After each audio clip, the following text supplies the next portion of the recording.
Very good afternoon dear children. कैसे हैं आप लोग? सब बढ़िया है? पढ़ाई लिखाई कैसी चल रही है? आई होप एकदम बढ़िया चल रही होगी। आप लोग एकदम ठीक होंगे, अपना ख्याल रख रहे होंगे। और is the stream visible to you?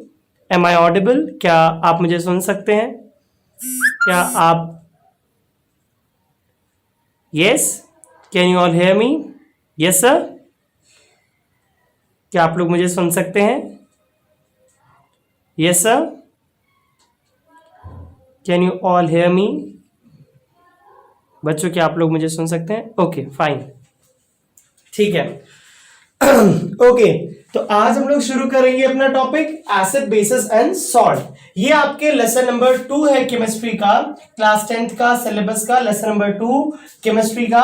और आज हम लोग बात करेंगे कि आखिरकार ये एसिड क्या होते हैं, बेसिस क्या होते हैं, सॉल्ट्स क्या होते हैं। ठीक है, ये सारी बातें आज मैं आपको बताऊंगा और आप लोगों को इसके बारे में आज काफी अच्छी अंडरस्टैंडिंग डेवलप होने वाली है। अभी तक आप लोग एक चीज क्या पढ़ते आ रहे थे, आप लोग अभी तक छोटी क्लासेस में पढ़ के आ रहे थे कि अगर कोई पूछे व्हाट आर एसिड्स, तो what are acids? Acids are sour in taste. Sour in taste मतलब खट्टे होते हैं टेस्ट में, है ना? कि acids are sour in taste. और अगर कोई पूछे कि सर ये बेसिस क्या होता है, तो बेसिस आप लोगों ने पढ़ के आए होगा कि bases are bitter in taste, है ना? कि एसिड क्या है? जो सोवर इन टेस्ट हो, जो खट्टा हो वो एसिड हो, और जो बिटर इन टेस्ट हो, जो बिटर इन टेस्ट हो वो क्या है? वो आपका बेस है। अच्छा, मतलब अगर मैं आपको केमिस्ट्री लैब में लेकर गया, मैंने आपको कोई केमिकल दिया, मैंने कहा बेटा बताओ इसमें जो मैंने आपको जो टेस्ट ट्यूब दिया उसमें एसिड है या बेस, तो आप कहोगे रुकिए सर हम चख कर बताते हैं। देखो सारे के सारे एसिड्स आप चख नहीं सकते। सल्फ्यूरिक एसिड, हाइड्रोक्लोरिक एसिड अगर आप लोग चख लिए, तो फिर भैया आप बताने के लिए शायद हॉस्पिटल में मुझे मिलो, है ना? क्योंकि आपने उसको जैसे आप उसे अंदर अपने बॉडी के अंदर ले जाओगे, वो आपकी इस पाइपलाइन को, फूड पाइपलाइन को क्या करेगा? खराब कर देगा। तो इसका मतलब क्या है कि एसिड्स जो आप पढ़ते थे सोवर इन टेस्ट, बेसिस जो आप पढ़ते थे बिटर इन टेस्ट, यहां से आपको आगे लेकर चलना है, इस कॉन्सेप्ट को और बेहतरीन करना है। हम इसे अगर कोई पूछे कि व्हाट आर एसिड्स, तो अब हम लोग यहां पर क्लास 10th में सोवर इन टेस्ट इतना बोलकर किनारा नहीं ले सकते, बेसिस के लिए हम बिटर इन टेस्ट बोलकर किनारा नहीं ले सकते। तो सर एसिड्स क्या होते हैं? अगर अब आपसे कोई पूछेगा कि व्हाट आर एसिड्स, तो you will say acids are the chemicals ऐसे केमिकल्स होते हैं acids are the chemicals which give H plus ion or hydronium ion, H plus ion और hydronium ion on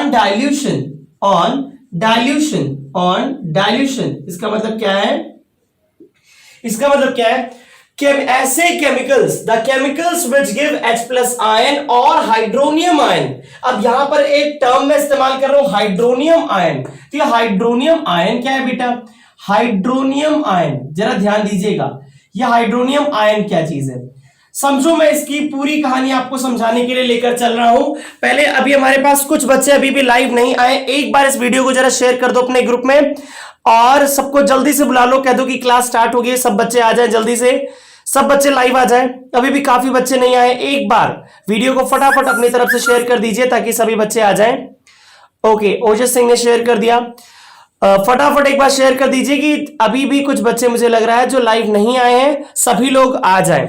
चलिए ठीक है, मैं अब आपको कहानी समझाने वाला हूं हाइड्रोनियम आयन। आखिरकार ये हाइड्रोनियम आयन ये कौन सी चीज है? सुनो, एसिड वो है, मैंने कहा एसिड वो है जो H प्लस आयन या फिर हाइड्रोनियम आयन देता है डाइल्यूशन करने पर।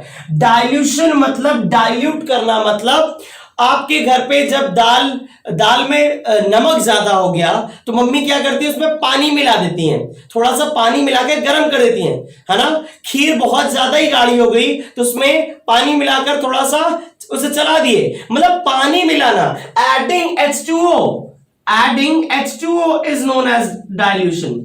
एडिंग H2O, पानी मिलाना ही डाइल्यूशन कहलाता है, एडिंग H2O। तो जरा समझिए, पानी में मिलाने से, पानी में मिला देने से कोई केमिकल यदि आप पानी में मिला दो, वो अपने H प्लस आयन या फिर हाइड्रोनियम आयन दे, वो अपने H प्लस आयन या हाइड्रोनियम आयन दे, तो हम उसे एसिड्स कहते हैं, हम उसे एसिड्स कहते हैं। दरअसल ये केमिकल हाइड्रोनियम आयन नहीं देते, दरअसल ये केमिकल्स हाइड्रोनियम आयन नहीं देते। ये जो केमिकल होते हैं एसिड्स, ऐसे केमिकल होते हैं जो केवल H प्लस आयन देते हैं। क्या देते हैं वो? केवल H प्लस आयन। तो सर ये हाइड्रोनियम आयन कैसे बनता है? ये हाइड्रोनियम आयन कैसे बनता है बताऊंगा, इसको बहुत ध्यान से सुनना। ये हाइड्रोनियम आयन कैसे बनता है? देखो, हमने देखा है हमारे पास होता है H2O, और H2O मतलब वाटर। अब इसको समझना, आप लोग को क्लास 9th में मैंने इसको समझाया था कि H2O में अगर आपको लुईस डॉट स्ट्रक्चर बनाना हो, अगर आपको लुईस डॉट स्ट्रक्चर बनाना हो बेटा, तो ऑक्सीजन में, ऑक्सीजन का atomic number, oxygen atomic number 8, electronic configuration 2,6, outermost shell में कितने इलेक्ट्रॉन है? 6 इलेक्ट्रॉन है। तो हम इसके चारों तरफ क्या बना देंगे? 6 डॉट बना देंगे। 1 2 3 4 5 6 बना दिया आपने, बना दिया, ठीक है। अभी देखो, ये हमने यहां पर 6 डॉट्स बना दिए। अब यहां पर जोड़ना है हाइड्रोजन, यहां पर जोड़ना है हाइड्रोजन, हाइड्रोजन का एटॉमिक नंबर 1, तो यहां पर इलेक्ट्रॉनिक कॉन्फ़िगरेशन केवल 1, मतलब एक हाइड्रोजन से एक इलेक्ट्रॉन ही मिलेगा। चलो ध्यान से देखते हैं, जरा तुम समझना। मैं अभी इसके चारों तरफ जो आपने 6 इलेक्ट्रॉन बनाया ना, उन्हीं 6 इलेक्ट्रॉन को थोड़ा दूसरे तरीके से बनाता हूं। कैसे दूसरे तरीके से सर?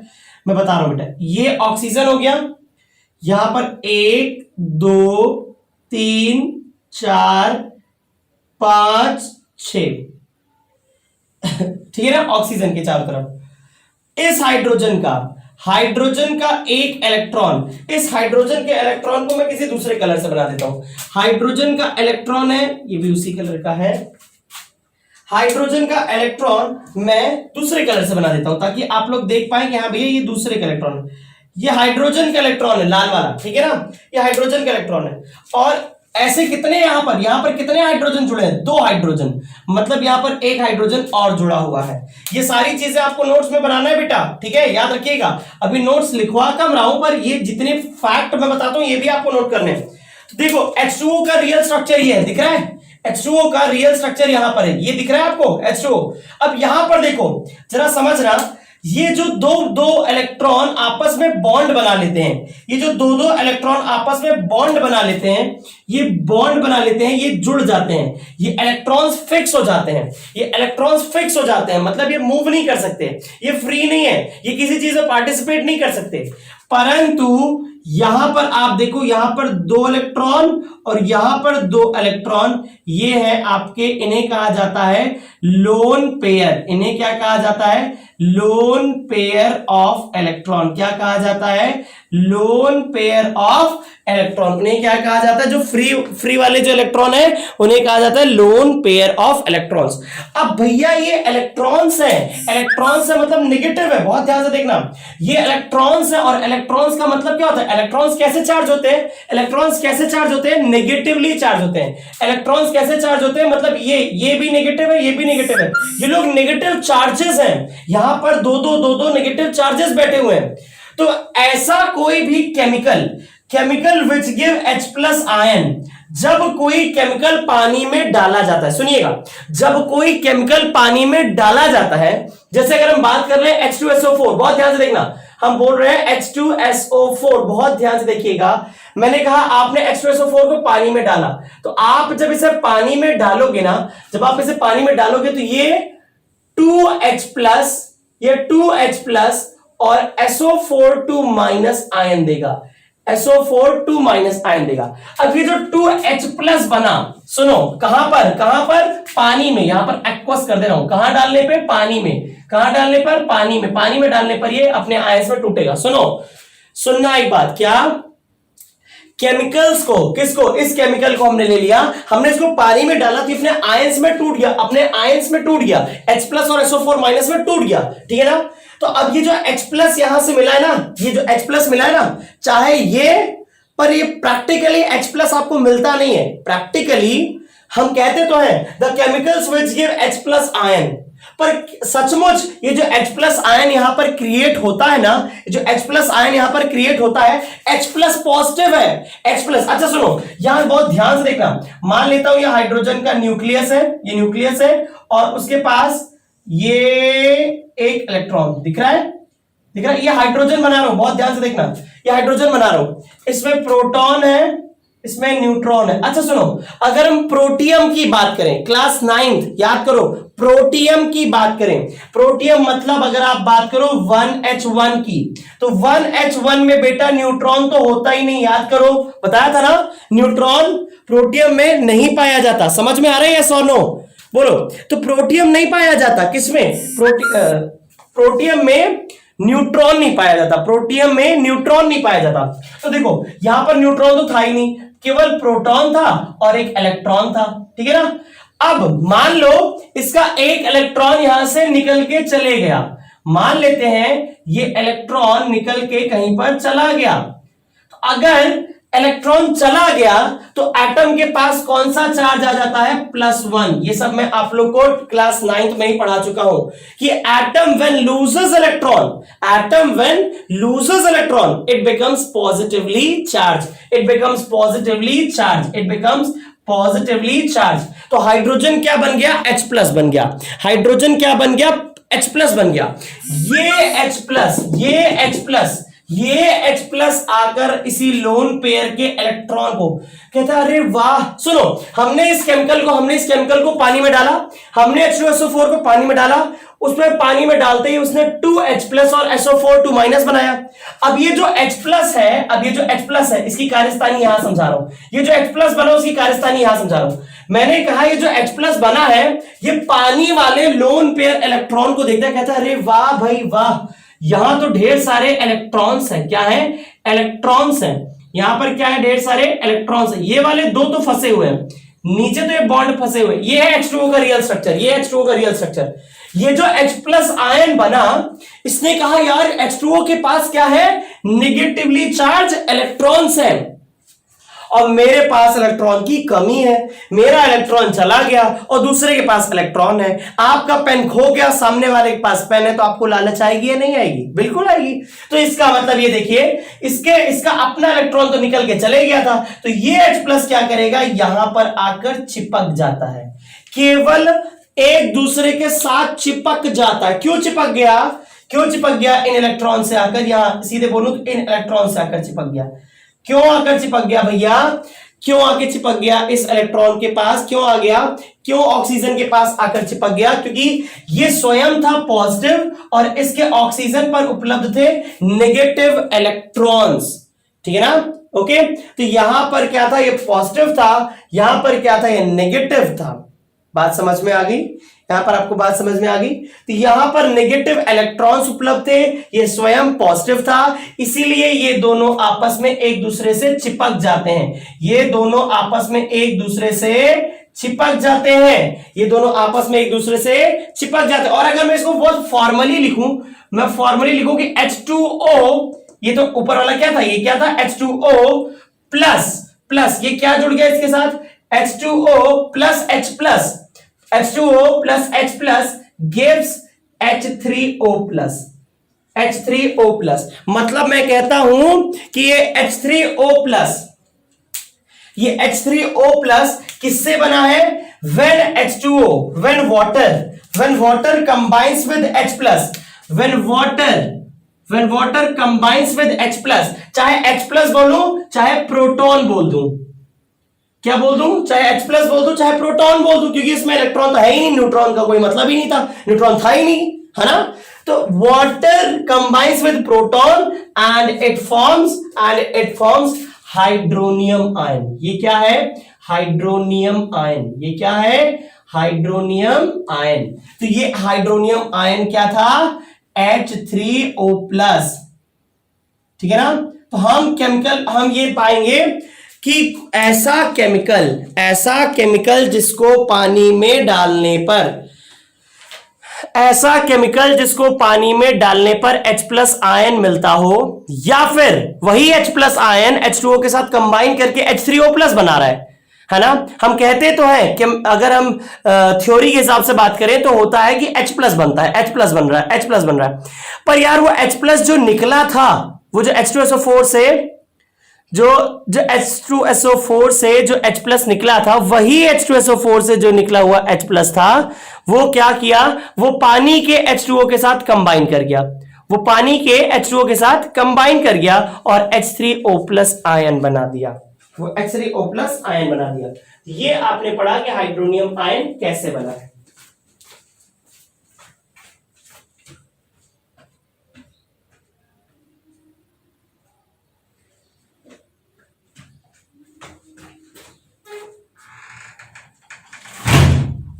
पूछो बेटा। हाँ, क्या चीज बताऊं, क्या चीज बताऊं? ये डेंजर जोन, हसन नहीं, हाँ हसन ही नाम है। ओके रचित, क्या पूछना है? पूछो, क्वेश्चन पूछो बेटा, अपना क्वेश्चन पूछो। Ask me your question, please ask me your question.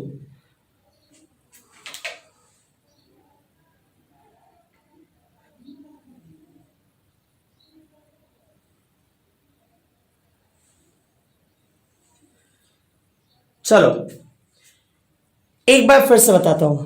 अच्छा प्रोसेस, अच्छा देखो बेटा, एसिड क्या चीज है? ऐसा चीज जिसको अभी तक आप पढ़ के आ रहे थे, सोअर इन टेस्ट होता है, खट्टा होता है टेस्ट में, जो भी चीज खट्टी हुई वो एसिड है। पर अब वो डेफिनेशन नहीं जाएगी, अब वो डेफिनेशन नहीं बोलना है, अब बोलना है chemicals which give H plus ion, ऐसे केमिकल जो H प्लस आयन दें, या फिर H प्लस आयन, तो H प्लस आयन सचमुच तो मिलते नहीं। H प्लस आयन क्या करते हैं, H2O के साथ कंबाइन करके H3O प्लस बना लेते हैं। H प्लस आयन H2O के साथ कंबाइन करके H3O प्लस बना लेते हैं। तो मतलब हम ऐसा भी बोल सकते हैं, chemicals which give hydronium ion on dilution. चाहे बोल दो chemicals which give H plus ion, चाहे बोल दो chemicals which give hydronium ion और डाइल्यूशन, चाहे दोनों ही लिख दो, chemicals which give H plus ion और hydronium ion on dilution is known as acid, is known as acid. मैंने आपको ये चीज बताया कि ऐसे केमिकल जो H प्लस आयन या हाइड्रोनियम आयन देते हैं डाइल्यूशन करने पर, मतलब पानी में मिलाने पर, पानी में मिलाने पर वो क्या है, वो एसिड है, वो क्या है, वो एसिड है। फिर मैंने आपको ये यहां पर इतना लंबा समझाया कि क्यों आखिरकार ये दोनों आपस में एक दूसरे से चिपक जाते हैं। कौन? H2 और H प्लस, H2 और H प्लस आपस में एक दूसरे से जुड़ क्यों जाते हैं, ये जुड़ क्यों जाते हैं? मैंने सबसे पहले आपको H2O का स्ट्रक्चर बताया, मैंने आपको H2O का स्ट्रक्चर बताते हुए मैंने समझाया यहां पर दो लोन पेयर ऑफ इलेक्ट्रॉन है। लोन पेयर माने खाली बैठे हुए, उनके पास कोई काम धंधा नहीं है, वो किसी के साथ बॉन्ड बनाने में व्यस्त नहीं है ना। जैसे किसी के पास कोई, फॉर एग्जांपल मैं स्कूल से जुड़ा हुआ हूं, ऑफिस से जुड़ा हुआ हूं, कोचिंग से जुड़ा हुआ हूं, मेरे पास काम है, ठीक है, मैं अपने काम में मस्त हूं। ये नीचे वाले मैं ये, क्योंकि इस ऑक्सीजन के ये दोनों इलेक्ट्रॉन्स, ब्लैक वाले इलेक्ट्रॉन्स हाइड्रोजन के इलेक्ट्रॉन्स के साथ जुड़े हुए थे, ठीक है। पर इसी ऑक्सीजन के मेरे घर के दो लोग ड्यूटी में व्यस्त है, ठीक है। अच्छा, और जो दो, और यहां पर देखो जो चार लोग बैठे हैं जोड़ा बनाकर, दो दो का जोड़ा बनाकर वो लोग बैठे, वो खाली है, उनके पास कोई काम नहीं है, कोई काम नहीं, फ्री एकदम है। तो लोन पेयर ऑफ इलेक्ट्रॉन, ये लोग खाली है, इनके पास कोई काम है नहीं, किसी से बॉन्ड वॉन्ड बनाना है नहीं, किसी से कोई रिलेशन इनका है नहीं, तो बैठे खाली। तो अब ये क्या करेंगे, ये इलेक्ट्रॉन नेगेटिव है, नेगेटिवली चार्ज है, तो क्या करेंगे, दूसरों को भी अट्रैक्ट करेंगे। किसको अट्रैक्ट करेंगे, क्योंकि ये खुद नेगेटिव है तो सामने वाले से पॉजिटिव को अट्रैक्ट करेंगे। किसको अट्रैक्ट करेंगे, पॉजिटिव वाली चीज को अट्रैक्ट करेंगे। किसको अट्रैक्ट करेंगे, पॉजिटिव वाली चीज को अट्रैक्ट करेंगे।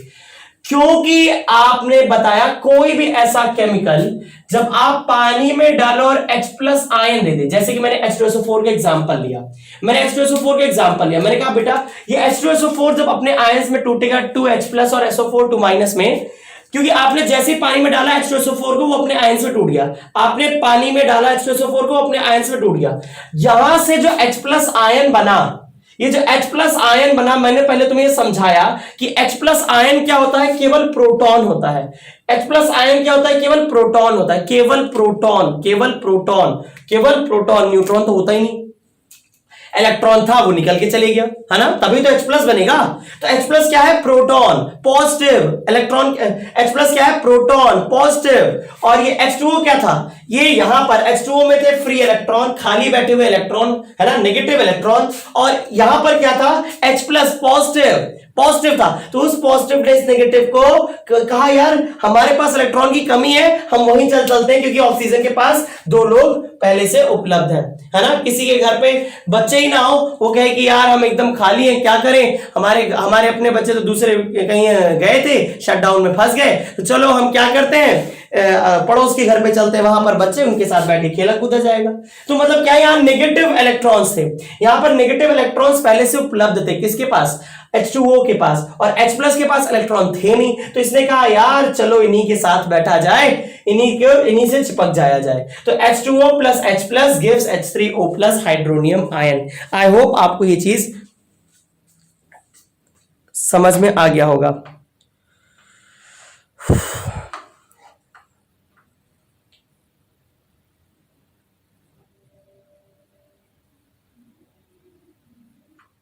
H2O में 4 इलेक्ट्रॉन फ्री है, तो और H प्लस H2O के साथ बॉन्ड बना के क्यों नहीं रह सकते, ये आपको आगे पता चलेगा बेटा। अभी आपको 11th में जब मैं पढ़ाऊंगा, आपको मैं बताऊंगा VSEPR theory, valence shell electron pair repulsion theory, तब तुम्हें पता चलेगा कि और लोगों को अट्रैक्ट करके क्यों नहीं रख सकता। ठीक है, अभी नहीं। ये शायद कुमार लिखा था, पता नहीं किसने पूछा था ये सवाल, शैलेश कुमार जी ने इसका पूछा है शायद क्वेश्चन, शायद ये अंकित है, अंकित है ना, अंकित, मुझे लग रहा है अंकित ने ये क्वेश्चन पूछा है। हाँ तो अंकित बेटा ये अभी नहीं, आपको 11 में पता चलेगा। अभी जितना मैंने बता दिया सब नोट कर लिया, एवरीबॉडी नोटेड, सबने नोट कर लिया, ठीक है आगे बढ़े। If still you want to know about this, Ankit, you can get in touch with me on WhatsApp. ठीक है, I will explain you in detail. पूरी फिर आपको थ्योरी बतानी पड़ेगी ना, वैस्पर थ्योरी, पूरी वैलेंस इलेक्ट्रॉन पेयर थ्योरी आपको बताऊंगा, तब आप समझोगे। चलो बारे बता ही देता हूं, नहीं तो फिर तुम लोग कहोगे सर बताए नहीं, बताए नहीं, बताए नहीं। अब देखो ये इलेक्ट्रॉन है, ये भी इलेक्ट्रॉन है, देखो ये इलेक्ट्रॉन है, ये भी इलेक्ट्रॉन है ना। ये बताओ ये भी नेगेटिव, ये भी नेगेटिव, क्या एक दूसरे को रिपेल नहीं करेंगे? बिल्कुल करेंगे। ये एक दूसरे को रिपेल नहीं करेंगे? बिल्कुल करेंगे, है ना। मैंने अभी तुमसे क्या कहा, वैस्पर थ्योरी, अब पूछ लियो तो लो जान लो, वैस्पर थ्योरी मैंने अभी यही कहा था, है ना। वैस्पर थ्योरी ये मैं बताने नहीं चाह रहा था, पर पूछ लिए तो बताएंगे नहीं, फिर तो बच्चे कहेंगे। मैं आपको ये थ्योरी बताना नहीं चाह रहा था फिलहाल। ये होती क्या है बेटा, ये होती ये है कि यहां पर आप देखेंगे इसका फुल फॉर्म देखो, valence shell electron pair repulsion. मतलब वैलेंस शेल में, अभी मैंने बताया था ये 6 इलेक्ट्रॉन्स क्या है, वैलेंस शेल के इलेक्ट्रॉन है। वैलेंस शेल में पाए जाने वाले इलेक्ट्रॉन्स की पेयर का, इलेक्ट्रॉन्स के पेयर मतलब इलेक्ट्रॉन्स के जोड़ों का, जोड़े मतलब समझ रहे हो ना, पेयर, जैसे हम अ पेयर ऑफ शूज, तो इलेक्ट्रॉन वैलेंस शेल इलेक्ट्रॉन के पेयर का रिपल्शन थ्योरी है। रिपल्शन थ्योरी है कि ये लोग खुद ही एक दूसरे को एकदम धकेलते रहते हैं, इसलिए यहां पर बहुत ज्यादा स्टेबिलिटी नहीं हो पाएगी, बहुत ज्यादा H प्लस आयन यहां पर नहीं जुड़ पाएंगे। ठीक है, अंकित ने पूछा था सर यहां पर और H प्लस आयन जुड़ पाएंगे? नहीं, और H प्लस आयन यहां नहीं जुड़ेंगे, क्योंकि यहां पर बेटा स्टेबिलिटी बहुत ज्यादा नहीं होगी, यहां पर स्टेबिलिटी बहुत ज्यादा नहीं होगी, क्योंकि ये खुद नेगेटिव इलेक्ट्रॉन एक दूसरे को रिपेल मारते रहते हैं। ओके चलो ठीक है। अरे 11th में आओगे, पढ़ा दूंगा, चलो ठीक है। तो हम लोगों ने एसिड को डिफाइन किया अभी तक हम लोगों ने, क्या कि एसिड क्या होता है।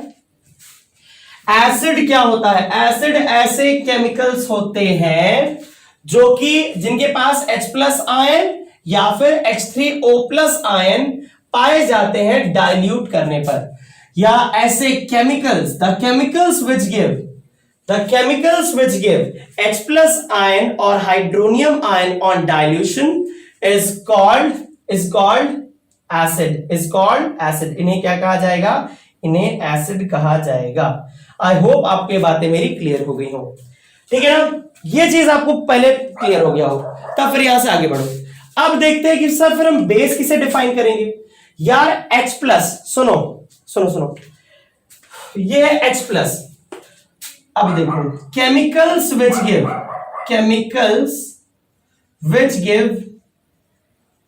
which give OH minus ion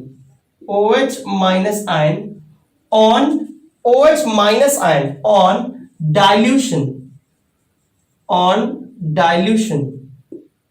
ठीक, जो H प्लस आयन दे वो एसिड, जो OH माइनस आयन दे वो बेस, जो H प्लस आयन दे वो एसिड, जो OH माइनस आयन दे वो बेस. OH माइनस आयन, अच्छा यहां पर एग्जांपल लिख लेते हैं. जैसे एग्जांपल हो गया हमारा HCl. ठीक है ना, ये HCl हो गया. और यहां पर एग्जांपल ले लो, एग्जांपल हो गया जैसे NaOH. अब आपने अगर NaOH को पानी में डाला, तो अगर आपने NaOH को पानी में डाला, NaOH आपने इसको एक्वस किया, एक्वस समझ रहे हो ना, पानी में आपने डालना है. ये क्या करेगा, खट से अपने आयन में ब्रेक होगा. किसमें? Na प्लस और OH माइनस में. तो जो chemical OH minus they, the chemicals which give H plus ion on dilutions are called acid. Very good Aditya Jaiswal, very good. तो वहीं दूसरी ओर, ओके ठीक है, वहीं दूसरी ओर the chemicals which give OH minus ion on dilution are known as base. The chemicals which give OH minus ion on dilution are called as base. उन्हें क्या कहते हैं बच्चे? उन्हें बेस कहते हैं. The chemicals which give OH minus ion on dilution are called as base. Okay, लिख लिया सब लोगों ने लिख लिया? ठीक है, हाँ, इज कॉल्ड बेस. ओके, अच्छा सुनो, जरा समझो. अभी आप लोगों ने ये सारा मामला देखा अभी थोड़ी देर पहले. अच्छा ये NaOH क्या है? ये NaOH क्या है? बेस है. देखो ये दिख रहा है बेटा, ये मैं जो इधर लिख रहा हूं, हाँ दिख रहा है. नहीं, NaOH के बगल नहीं दिख रहा है. ठीक है, ये NaOH क्या था? ये NaOH क्या था? बेस था. ये बेस है ना, ये बेस है. अच्छा, अभी एसिड के लिए मैंने यहां पर एक नीचे एग्जांपल लिख रखा है. क्या? एसिड के लिए मैंने अभी एग्जांपल यहां पर नीचे लिख रखा है HCl. मतलब HCl को आपने पानी में डाला तो ये हो जाएगा क्या? H प्लस और फिर Cl माइनस, H प्लस और Cl माइनस. अच्छा, अब मान लेते हैं कि हमने एसिड और बेस को साथ मिला दिया. हमने लिया एसिड और उसको बेस के साथ मिला दिया. A for acid, B for base. हाँ, हमने एसिड और बेस को साथ मिला दिया. ये अपने आयंस में ऐसे ब्रेक हो जाते हैं. हाँ, अब आपने क्या किया? आपने लिया HCl एसिड, हाइड्रोक्लोरिक एसिड और B मतलब बेस, मतलब आपने सोडियम हाइड्रोक्साइड ले लिया. ठीक है ना? अब समझो, अगर ये अब हमने क्या किया? इन दोनों को ऐड कर दिया. बहुत ध्यान से देखिएगा, हमने इन दोनों को ऐड कर दिया. अब क्या होगा? बहुत ध्यान से देखना कि अगर आपने ऐड कर दिया, ये बताओ, आप अपना दिमाग चलाओ, क्या ऐसा हो सकता है कि H प्लस Na+ को अट्रैक्ट कर ले? मैं पूछ रहा हूं, आई एम नॉट सेइंग कि ऐसा होता है. क्या H प्लस Na+ को अट्रैक्ट कर सकता है? क्या अट्रैक्ट कर सकता है? यस और no? Just give me response. No. अच्छा, no, very good. Why? Because like charges repel each other. Yes, like charges repel each other. तो ये तो अट्रैक्ट नहीं कर सकता. अच्छा, ये नहीं अट्रैक्ट कर सकता. अच्छा, ये नहीं कर सकता. ओके, ये नहीं कर सकता. तो क्या ये इसको अट्रैक्ट कर सकता है? बोलो, क्या ये इसको अट्रैक्ट कर सकता है? हाँ या ना? बोलो. Yes sir. क्या H प्लस OH माइनस को अट्रैक्ट कर सकता है? यस सर, पक्का? यस. अच्छा चलो, अगर इसने इसको अट्रैक्ट कर लिया, क्या बन जाएगा? H plus OH minus. क्या बन जाएगा? H plus OH minus. Acid ने दिया था H प्लस, बेस ने दिया था OH माइनस, एसिड ने दिया था H प्लस, बेस ने दिया था OH माइनस, दोनों जुड़ गए HOH, क्या बन गया H2O, क्या बन गया H2O, H2O मतलब न्यूट्रल, H2O मतलब न्यूट्रल, H2O मतलब न्यूट्रल। एसिड और बेस को आपने मिलाया तो क्या बन गया न्यूट्रल, एसिड और बेस को आपने मिलाया तो क्या बन गया न्यूट्रल। बची क्या क्या चीज, यहां पर आपको कुछ कुछ बचा भी तो है, अरे कुछ कुछ ध्यान से देखो, कुछ कुछ अभी बचा भी है क्या, ये Na प्लस और ये Cl माइनस, ये भी कहेंगे यार ये दोनों आपस में जुड़ गए, आओ हम तुम आपस में जुड़ जाए, है ना, वो लोग आपस में जुड़ गए, हम तुम आपस में जुड़ जाते हैं, तो ये हम तुम जब ये आपस में जुड़ेंगे तो ये क्या बना लेंगे, ये बनाएंगे NaCl, क्या बनाएंगे NaCl, क्या बनाएंगे NaCl। समझ में आ रही मेरी पूरी बात, यस। तो देखो यहां पर ये HCl प्लस NaOH को आपने जब ऐड किया था तो क्या बना, क्या बना, हमारे पास बना है NaCl और H2O, NaCl और H2O, H2O क्या है, H2O क्या है, यहां पर पूरा लिख ही देता हूं, मैं लिख देता हूं, HCl क्या था, HCl था एसिड था, ठीक है ना, फिर NaOH क्या था, NaOH था बेस, ठीक है ना। H2O को हम क्या कहते हैं, H2O को तो हम कहते हैं वाटर, ये तो आप लोग जानते हो ना, H2O को क्या कहते हैं, वाटर कहते हैं, हाँ। अब ये जो NaCl बना, बहुत ध्यान से देखना, ये जो NaCl बना, ये क्या कहलाएगा, यही कहलाएगा बच्चों, क्या कहलाएगा, यही जो हम आगे पढ़ाना चाहते थे, यही कहलाएगा सॉल्ट, क्या कहलाएगा सॉल्ट, क्या कहलाएगा सॉल्ट कहलाएगा, यही क्या कहलाएगा बच्चे, यही सॉल्ट कहलाएगा, ठीक है ना। तो हमने देखा एसिड को जब हमने बेस के साथ मिला दिया था, हमने जब एसिड को बेस के साथ मिलाया था तो क्या बन गया सॉल्ट और वाटर, क्या बन गया सॉल्ट और water. When acid was added with base, when acid was added with base it form salt and water, when acid was added with base it form salt and water. Acid को जब base के साथ मिलाया गया तो बन गया salt and water. पहले एसिड आपके लिए हाजर्डस सब्सटेंस था, बेस आपके लिए हाजर्डस सब्सटेंस था, पर जब ये बन गया सॉल्ट और वाटर तो ये अब आपके लिए हाजर्डस सब्सटेंस नहीं है, अब तो ये न्यूट्रल है, अब तो ये कैसा है, ये तो न्यूट्रल है ना। सुनो ध्यान से समझना, अब ये कैसा है, ये तो न्यूट्रल हो गया बॉस। एसिड और बेस को मिलाने पर न्यूट्रल बन जाता है, इसीलिए when acid react with base it is called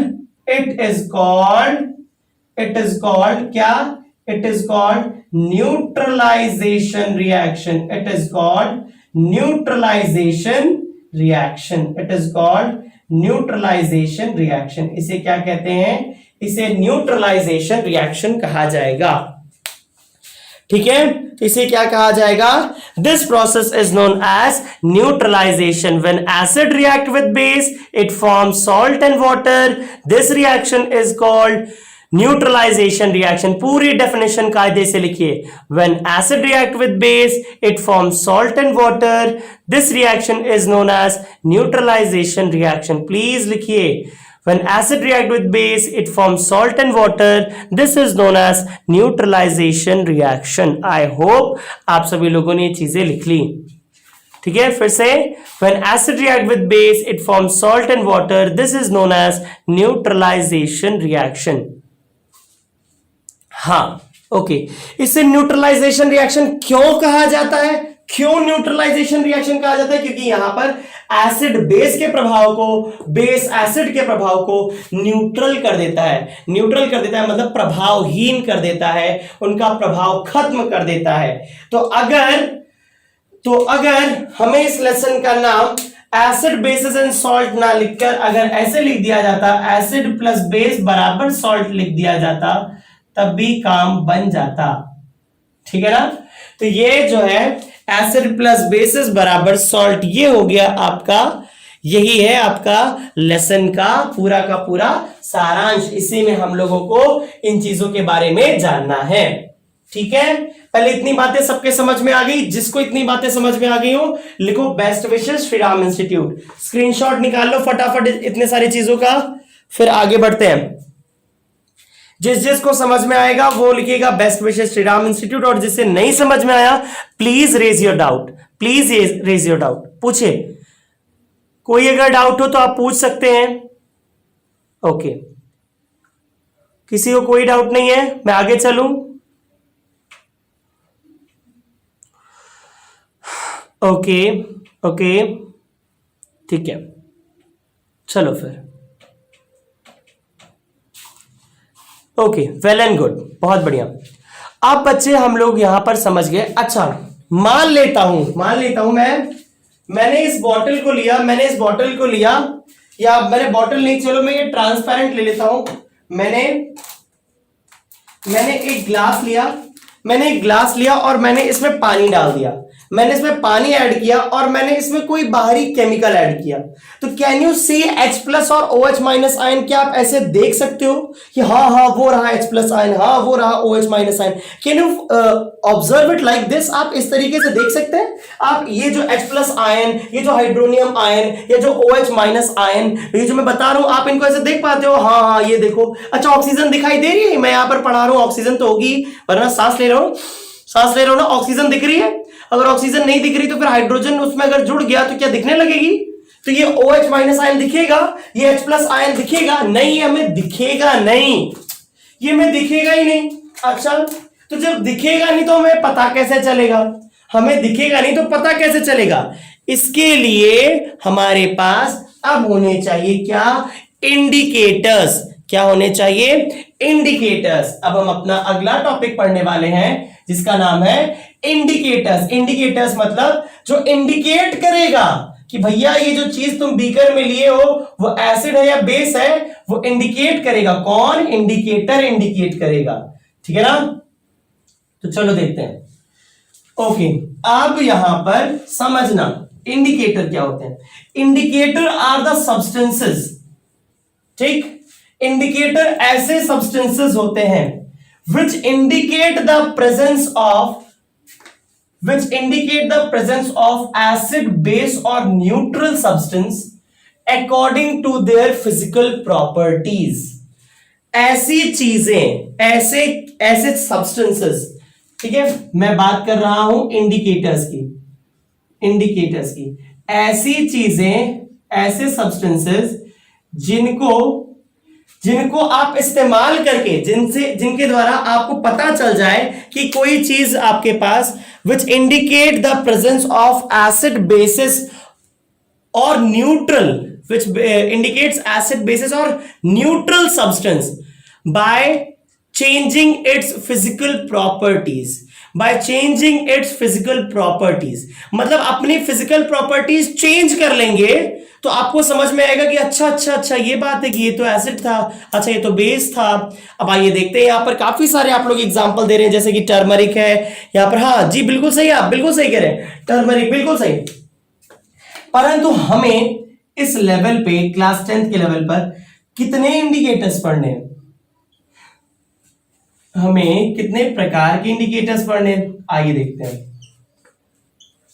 हमें यहां पर क्लास 10th के लेवल पर हमें बात करना है 4 टाइप ऑफ इंडिकेटर्स की। हमें बात करना है 4 टाइप ऑफ इंडिकेटर्स की। कौन से? नेचुरल इंडिकेटर, प्रकृति से मिले हुए, जैसे टर्मरिक। ये बताओ, टर्मरिक घर पे बना सकते हो आप?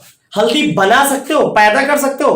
केमिकल लैब में, आप लैब में जाओ हल्दी बना के ले आओ, नहीं, वो नेचर से बन के मिलेगा आपको। अनियन पील, आप ये जो प्याज है, क्या आप प्याज को लैब में तैयार कर सकते हो? नहीं, आपको कहीं ना कहीं सेल तो चाहिए ही होगा ना, टिश्यू कल्चर करने के लिए भी आपको कहीं ना कहीं सेल चाहिए होगा। ये सारी चीजें नेचर से आपको मिली हैं, ये चीजें नेचर है।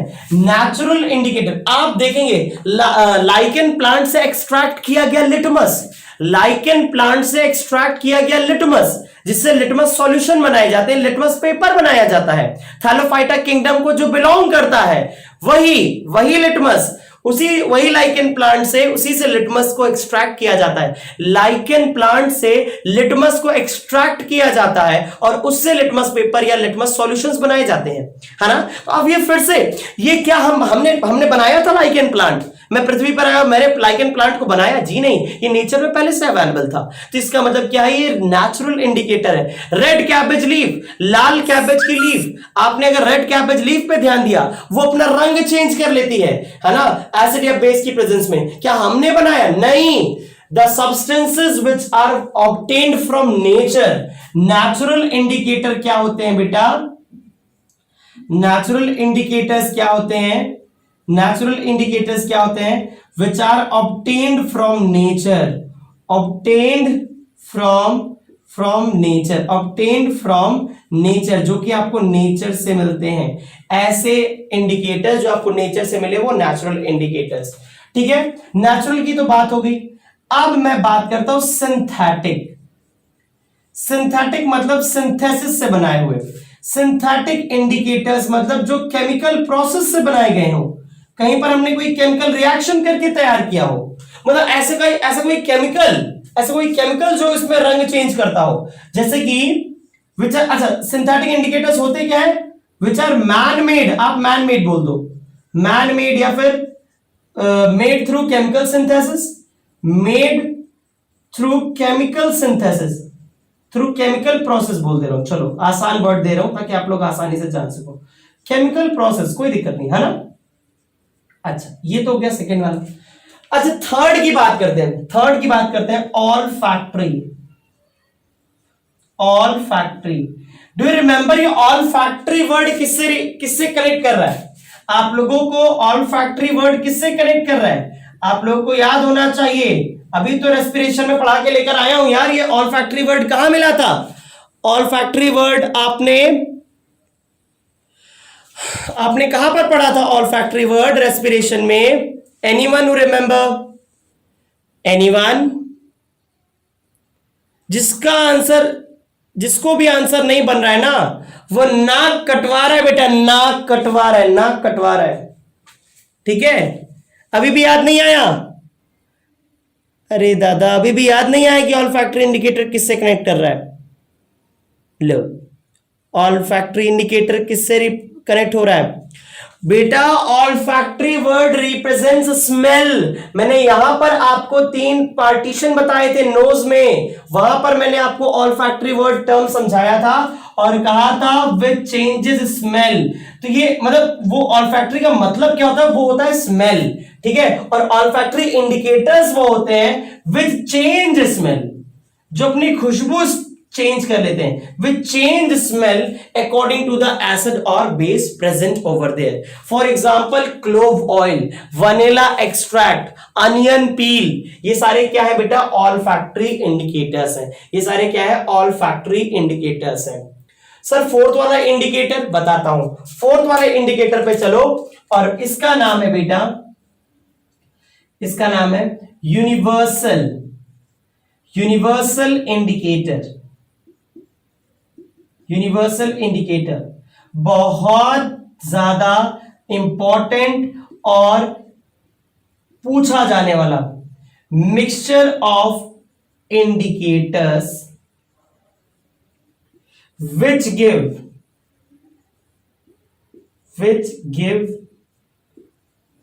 respective color according to pH values। हाँ देखो क्या चीज है, इसका मतलब अब क्या है? हाँ थैंक गॉड याद आ गया आप लोग को, वेरी गुड। अब ये इंडिकेटर्स में क्या है? अब देखो, अगर आपसे कोई कहे कि यूनिवर्सल इंडिकेटर क्या है, बेटा universal indicator is just a mixture of indicators. मतलब यहां पर कई सारे इंडिकेटर को मिक्स करके तैयार किया गया है। Universal indicators are mixture of indicators which gives respective colour according to pH values. जहां पर अलग अलग पीएच वैल्यूज के हिसाब से अलग अलग रंग हो जाता है। किसका रंग हो जाता है अलग अलग? यूनिवर्सल इंडिकेटर अपना रंग बदल लेता है किसके हिसाब से? अलग अलग पीएच वैल्यूज के हिसाब से। अब पीएच वैल्यू क्या होती है? अब भाई पीएच वैल्यू एक बहुत बड़ा सवाल। एनीवन हु रिमेंबर, मैंने आप लोग को बताया था कि एसपीएल सोरेनसन, एसपीएल सोरेनसन, ये साइंटिस्ट का नाम है, मेरा नाम नहीं है। Soren Peter Lorentz Sorensen, Soren Peter Lorentz Sorensen, इन्होंने पीएच स्केल डिस्क्राइब की थी, इन्होंने पीएच स्केल डिस्क्राइब की थी जो कि वैल्यूज देती है कहां से? 0 से 14 तक, 0 से 14 तक एक स्केल उन्होंने बनाई और उन्होंने बीच में जो 7 होता है ना, 7, उन्होंने 7 पे कहा 7 मींस न्यूट्रल। अगर किसी केमिकल की क्या पीएच वैल्यू 7 आ रहा है तो इसका मतलब वो कैसा है? न्यूट्रल है। अगर 7 से नीचे आ रहा है, 7 से नीचे आ रहा है तो वो चीज एसिडिक है। कैसा है? एसिडिक है। और अगर 7 के ऊपर जा रहा है तो वो चीज कैसा है? वो चीज बेसिक है। ठीक है, वो चीज क्या है? बेसिक है। ठीक, तो ये सोरेन पीटर लॉरेंट्ज सोरेनसन ने पीएच स्केल बनाई थी, पीएच स्केल डिस्क्राइब की थी, पीएच स्केल। अब कुछ बच्चों के दिमाग में ये नहीं आ रहा होगा ये पीएच क्या चीज है। मैंने आप लोग को पहले भी बता रखा हूं, फिर से बता दे रहा हूं। पीएच मतलब potence of hydrogen, potence of hydrogen, potence of hydrogen, या पोटेंस का मतलब होता है पावर, पावर ऑफ हाइड्रोजन। अब ये पावर ऑफ हाइड्रोजन क्या है बताऊंगा, इसी लेसन में और डिटेल में पहुंचेंगे तो सब बताऊंगा, टेंशन ना लो, सारी चीजें यहां की पता चलने वाली है। ठीक है ना? तो आई होप आपको ये सारी बात क्लियर हो गई होगी। यस, आपने सारे पॉइंट्स नोट कर लिए? नोट कर लिए? चलो, अब यहां से अगर ये नोट हो गया हो तो जल्दी से मैसेज डालो। फिर मैं आपको बताता हूं कि जो एसिडिक और बेसिक सॉल्ट्स क्या होते हैं। देखो, क्योंकि हमने आपको एसिड बता दिया, बेस बता दिया, अब एसिडिक सॉल्ट और बेसिक सॉल्ट का भी माजरा है। अच्छा, इसमें एग्जाम्पल नहीं लिखे, मैंने एग्जाम्पल नहीं लिखे। नेचुरल इंडिकेटर का एग्जाम्पल है बेटा लिटमस, आप जान ही रहे हैं, लिटमस जो कि लाइकेन प्लांट से एक्सट्रैक्ट किया गया है। फिर टर्मरिक लिख दो, टर्मरिक लिख दो, है ना, अनियन पील लिख दो, रेड कैबेज लीफ लिख दो, एटसेट्रा। अरे जब मैं नोट्स बनवाऊंगा कायदे से लिखवाऊंगा, टेंशन ना लो। ठीक है, सिंथेटिक इंडिकेटर में आप लोग को एग्जांपल लिख दो, जैसे कि मिथाइल ऑरेंज, मिथाइल ऑरेंज या फिर फेनोल्फ्थलीन, मिथाइल ऑरेंज या फिर फेनोल्फ्थलीन, फेनोल्फ्थलीन। ठीक है, ये पूरा चीज मैं आपको नोट्स बनवाऊंगा बहुत कायदे से। फिर ऑल्फैक्टरी इंडिकेटर में आप लोग लिख लोगे अनियन पील, क्लोव ऑयल, अनियन पील, प्याज का छिलका, क्लोव ऑयल, क्लोव ऑयल, और वनीला एक्सट्रैक्ट। इतना ही छोड़ दो, यहीं पर रहने दो, और मैं बताऊंगा बाद में। अब आपको नेचुरल सर यूनिवर्सल इंडिकेटर का कोई एग्जांपल नहीं, यूनिवर्सल इंडिकेटर का मैं कोई एग्जांपल नहीं दूंगा। ठीक है, because it's a mixture of indicators, क्योंकि वो मिक्सचर ऑफ इंडिकेटर्स है। ठीक है ना? अब देखो, अब हमने सॉल्ट के बारे में जानना है, ये एसिडिक और बेसिक सॉल्ट वाला क्या माजरा है, कि मतलब सॉल्ट में भी एसिडिक या बेसिक वाला चीज आता है। ठीक है ना? सर साइंटिस्ट का नाम बता दें, Soren Peter Lorentz, Soren Peter Lorentz लिख दूं क्या? Soren Peter Lorentz, Lorentz Sorensen, Soren Peter Lorentz Sorensen, ये उनका नाम था। हो गया? एग्री? आगे बढ़े? ठीक है, चलो अब मैं यहां से और आगे बढ़ रहा हूं। ठीक है, हाँ, अब जो भैया एसिड में भी दो टाइप के एसिड, स्ट्रॉन्ग एसिड और वीक एसिड, स्ट्रॉन्ग एसिड और वीक एसिड। बेसिस में भी दो टाइप, स्ट्रॉन्ग बेसिस और वीक बेस। अब ये स्ट्रॉन्ग और वीक क्या है? स्ट्रॉन्ग और वीक क्या होता है? अच्छा बता रहा हूं, समझते चलना, सब बताऊंगा। चलो, पहले सबसे पहले क्या, एसिड और बेस, एसिड और बेस। अब इसमें दो टाइप आ गया, कैसा? Strong acid, weak acid. Base में भी दो टाइप आ गया, स्ट्रॉन्ग और वीक। अच्छा एक बात बताओ, आप लोग जो नींबू खाते हो, है ना, आप लोग विनेगर घर पे इस्तेमाल करते हो, क्या इनसे उतना नुकसान हो सकता है जितना आप सल्फ्यूरिक एसिड पी लो तब होगा आपको? नहीं, ये सारे के सारे जो एडिबल एसिड्स हैं, हाँ सिट्रिक एसिड है, जी जी, ये जो जितने भी ऑर्गेनिक एसिड्स हैं, जैसे मैं यहां पर आपको बता रहा हूं, जो एडिबल एसिड्स हैं, खाने वाले एसिड्स हैं, ये एसिड्स बेटा वीक होते हैं। और जो मैं केमिस्ट्री लैब में केमिकल प्रोसेस के लिए इस्तेमाल करता हूं वो स्ट्रॉन्ग होते हैं। जो आपने घर पे इस्तेमाल किए हैं, जो खाए पिए हैं, वो वीक एसिड है। जो बाहर लैब में इस्तेमाल किए गए हैं वो स्ट्रॉन्ग एसिड है।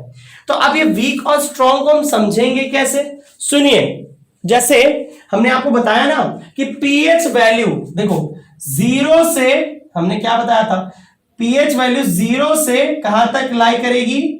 6.9 तक, 6.9 तक। 7 पे न्यूट्रल है, ठीक है। तो जो 6.9 है वो वीक एसिड है।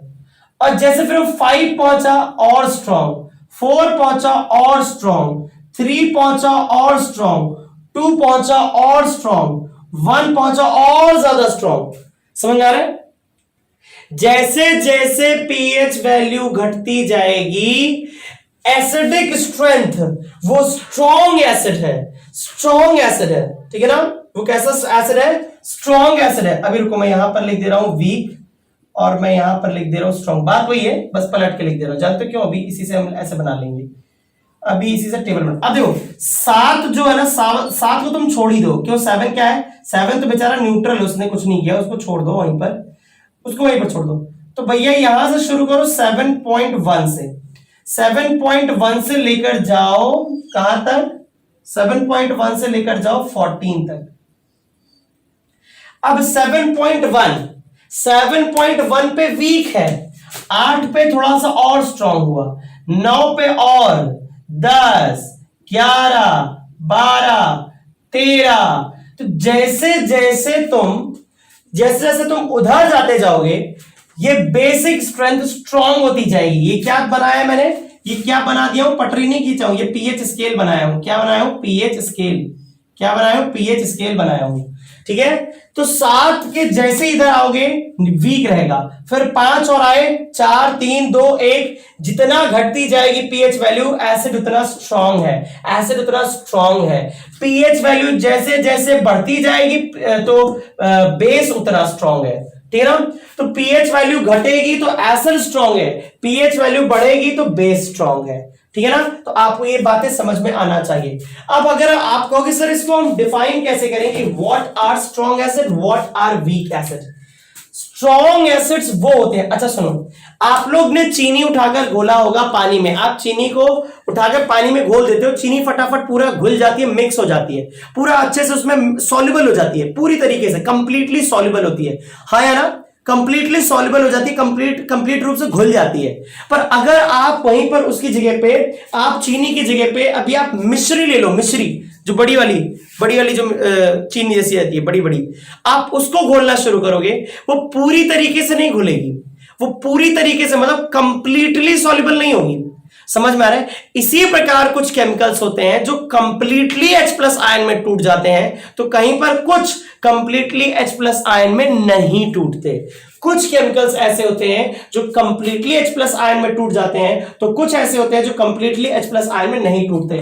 एसिड्स स्ट्रॉन्ग है, एसिड्स वो स्ट्रॉन्ग होंगे, एसिड हम उस एसिड को स्ट्रॉन्ग कहेंगे जो कि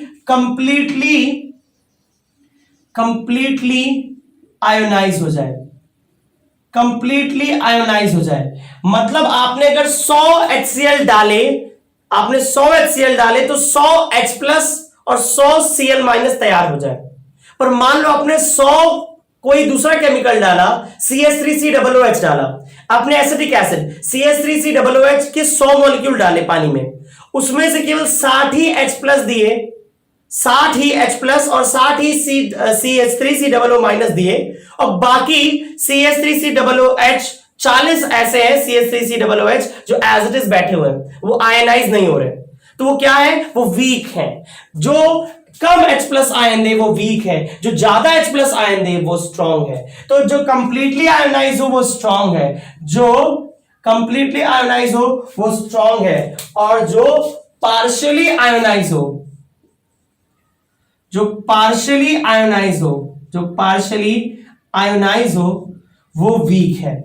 जो कंप्लीटली आयोनाइज हो वो स्ट्रांग है, जो कंप्लीटली आयोनाइज हो वो स्ट्रांग है, और जो कंप्लीटली आयोनाइज हो वो स्ट्रांग है। जो पार्शियली आयोनाइज हो, जो पार्शियली आयोनाइज हो वो क्या है, वो वीक है। जो कंप्लीटली आयोनाइज हो वो स्ट्रांग है, जो पार्शियली आयोनाइज हो, जो पार्शियली आयोनाइज हो वो क्या है, वो क्या है, जो पार्शियली आयोनाइज हो वो वीक है, जो कंप्लीटली आयोनाइज हो वो स्ट्रांग है। आई होप आपको ये बातें क्लियर हो गई होंगी। Yes sir, is it okay?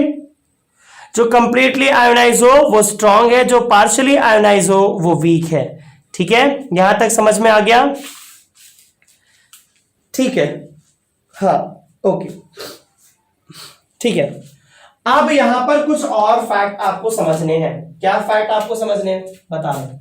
देखो, मान लीजिए आपने अभी तक क्या कर रहे थे, आप कह रहे थे एसिड और बेस को आपने मिलाया, एसिड और बेस को आपने मिलाया तो बनाता था, वो बनाता था क्या, सॉल्ट और वाटर। क्या बनाता था, सॉल्ट और वाटर। अब जरा समझना, अब मान लो तुम स्ट्रॉन्ग एसिड लो, स्ट्रॉन्ग एसिड और लो स्ट्रॉन्ग बेस। ध्यान से समझना, स्ट्रॉन्ग एसिड स्ट्रॉन्ग बेस। अगर आपने स्ट्रॉन्ग एसिड लिया, बेस भी स्ट्रॉन्ग लिया, मजबूत एसिड मजबूत बेस, तो दोनों मजबूत है तो दोनों एक दूसरे से लड़के एक दूसरे को तोड़ देंगे, है ना। एक दूसरे को तोड़ देंगे मतलब एक दूसरे को न्यूट्रलाइज कर देंगे, तो न्यूट्रल सॉल्ट। कैसा सॉल्ट, न्यूट्रल सॉल्ट। पर मान लो एक स्ट्रॉन्ग एसिड लिया तुमने क्या ले लिया, स्ट्रॉन्ग एसिड लिया और वीक बेस ले लिया। क्या ले लिया, वीक बेस। स्ट्रॉन्ग एसिड ले लिया और वीक बेस ले लिया, तब जो बनेगा, तब जो सॉल्ट बनेगा वो कैसा होगा। अब एसिड स्ट्रॉन्ग है, इसने वीक को खूब धोया, और क्योंकि जो स्ट्रॉन्ग था उसी का प्रभाव चलेगा घर पे, है ना। तो अगर एसिड स्ट्रॉन्ग है तो एसिड का ही प्रभाव चलेगा सॉल्ट पर। अगर एसिड स्ट्रॉन्ग है तो सॉल्ट भी एसिडिक ही होगा, एसिडिक सॉल्ट और वाटर। ठीक है, मान लो इसका उल्टा होता, हम ले लेते week acid plus strong base. इनके एग्जांपल्स भी करवाऊंगा, नोट्स लिखाऊंगा तब एग्जांपल भी करवाऊंगा, टेंशन ना लो, एकदम शिकन ना लो माथे पे। वीक एसिड लिया, स्ट्रॉन्ग बेस ले लिया, अभी बेस स्ट्रॉन्ग है तो किसका प्रभाव रहेगा, तब बेस का प्रभाव रहेगा। तो ये जो सॉल्ट बनेगा क्या वो एसिडिक बनेगा ना, अब वो बेसिक सॉल्ट बनेगा। कैसा सॉल्ट बनेगा, वो बेसिक सॉल्ट बनेगा, बेसिक सॉल्ट प्लस वाटर बनेगा। आई होप आपको समझ में आ रही होगी पूरी कहानी, ठीक है ना। Week acid plus strong base, तो इसका मतलब बेसिक सॉल्ट और वाटर, ठीक है ना। अच्छा, अभी मान लो weak acid plus weak base. अभी क्या हो, वीक एसिड हो और वीक बेस हो, दोनों ही वीक है ना, एसिड मजबूत है ना बेस मजबूत है। वीक एसिड और वीक बेस, तो वही पहले वाले जैसा, कोई किसी को नहीं मार पाएगा, किसी का प्रभाव नहीं होगा, न्यूट्रल सॉल्ट प्लस वाटर। आप देखो पानी एज इट इज चल रहा है, बस यहां नमक के बारे में बात हो रही है, एसिडिक, बेसिक, न्यूट्रल। तो मतलब भैया सॉल्ट भी कितने टाइप के हो गए, सॉल्ट भी हो गए आपके 3 टाइप के। कैसे कैसे, सॉल्ट भी कैसे हो गए बेटा, 3 टाइप के। कितने टाइप के हो गए? 3 टाइप के। कौन सा? न्यूट्रल सॉल्ट, एसिडिक सॉल्ट और basic salt. Is it okay? Understood? बोलिए, ये सारी बातें क्लियर हो गई? Strong acid react with strong base, it form neutral salt and water. जबकि जब हम स्ट्रॉन्ग एसिड, वीक बेस, तो क्या बनेगा? एसिडिक सॉल्ट और वाटर। फिर हम लेंगे week acid plus strong base, तो बनेगा बेसिक सॉल्ट और वाटर। फिर जब हम लेंगे वीक एसिड और वीक बेस, तो बनेगा न्यूट्रल सॉल्ट और वाटर। तो आई होप आपको सारी बातें क्लियरली समझ में आ गई हो। अंडरस्टूड बेटा? अंडरस्टूड है? Yes sir. जिसको इसमें कोई डाउट हो तो पूछ लो बेटा। If you have any doubt in this topic you can ask. यहां पर कोई भी डाउट हो तो पूछ सकते हैं आप लोग। नहीं? सारे पॉइंट्स क्लियर हैं? ठीक है। तो एसिड कितने टाइप का हो गया? Strong acid, weak acid. Base कितने टाइप का हो गया? Strong acid, weak base, strong base, weak base. ठीक है। और अगर हमने सॉल्ट को पूछ लिया, सॉल्ट कितने टाइप का है, तो सॉल्ट भी आपको बताना है 3 type, neutral salt, acidic salt और बेसिक सॉल्ट। ये सारी चीजें आपको पता होना चाहिए। ठीक है ना? आई होप आज की क्लास आपको सब कुछ समझ में आ गई है। ठीक है। और आज हमने आपको इस लेसन का इंट्रोडक्शन दे दिया है। अब इस जिंदगी में, असल जिंदगी में एसिड कहां पर इस्तेमाल होगा, कैसे इस्तेमाल होगा, इसकी प्रॉपर डेफिनेशंस और नोट्स हम लोग लिखेंगे नेक्स्ट क्लास में। ठीक है। आज की क्लास इंट्रोडक्शन की क्लास थी। अब हम लोग इसी को और इलैबोरेट करेंगे अपनी फर्दर क्लासेस में और नोट्स भी बनाना शुरू करेंगे। God bless you all. We will meet tomorrow. Bye bye.